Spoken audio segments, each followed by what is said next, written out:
Hello, hello, hello. My name is Damaris Young. We'll get right started. Not now, I'm so sorry. And I'll be presenting on attention deficit hyperactivity disorder, or simple terms ADHD. This presentation, it will cover history, common features, diagnostic criteria, physiological basis, treatment options, and key considerations for parents and educators. And so we'll get started.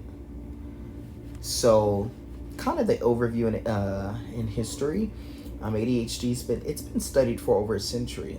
As I've researched and kind of looked into this, and even read through our book, through early descriptions focused on more the behavioral rather than brain function. Over time, diagnostic standards evolved, and the DSM-3 formally recognized ADHD as a distinct disorder.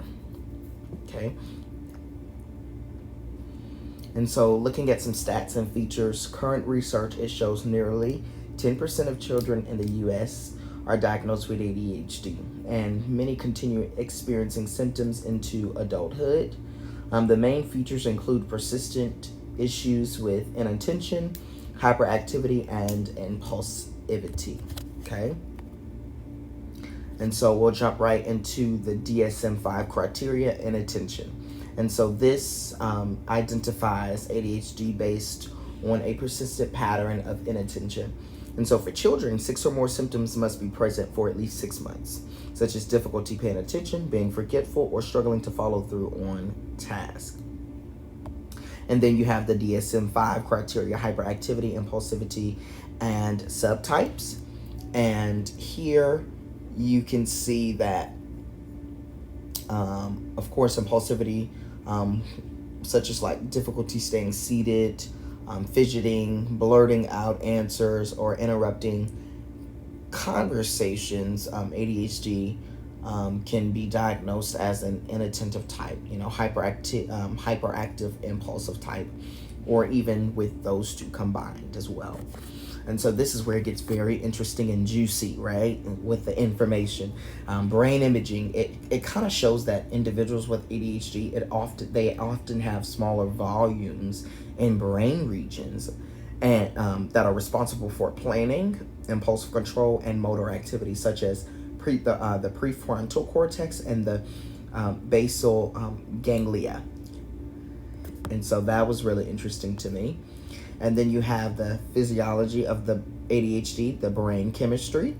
ADHD, it's linked to imbalances in chemicals and brain chemicals. And so like your dopamine and your norepinephrine, these neurotransmitters, they play a key role in reward pathways, attention regulation, and motivation. So treatment options, right? Medication. Medication is one of the most common treatments, at least for when I was in my matriculation from primary to secondary school years, right before I got taken off senior year into before me matriculating to college here at HCU.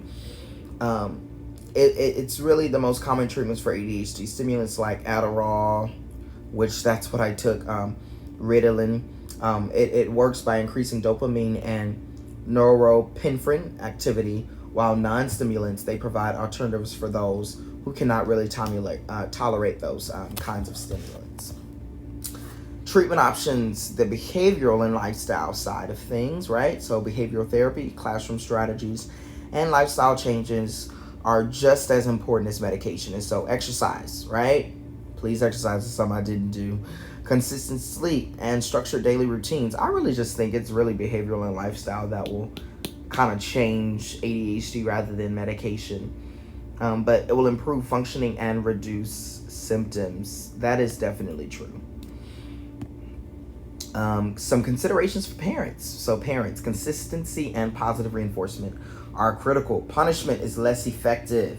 So focusing on encouragement and working with teachers and doctors will help children thrive. My mom did gifts. So fun fact, my twin and I'm a twin, and we were both in special populations in high school and middle school. He was gifted and talented, and I was 504 accommodation due to ADHD. And so we were both in special populations, but what my mom did for myself was she would get me a gift anytime I did really well on a report card time, the 3 terms of reports, through my matriculation through middle and high school, really elementary and middle school. And it really did motivate me, and it helped me. And so parents, take note of that. And then near and dear to my heart as well, because I'm a future teacher when I graduate, an educator, some considerations for educators. So you can support your students by breaking work into manageable steps. Steps is the key to success for students struggling with ADHD.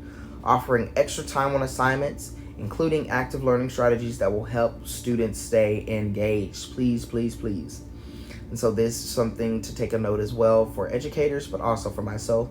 Even really just experience. I've taken a lot of notes, mental notes, as I've kind of matriculated through school and really just been in different school settings or home settings, or just in general work settings and different people and populations of people. And so that's really helped me as well.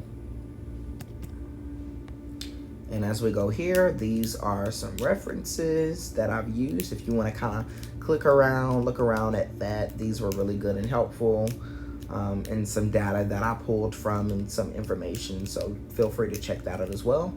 I hope you enjoyed my presentation, and see you next time.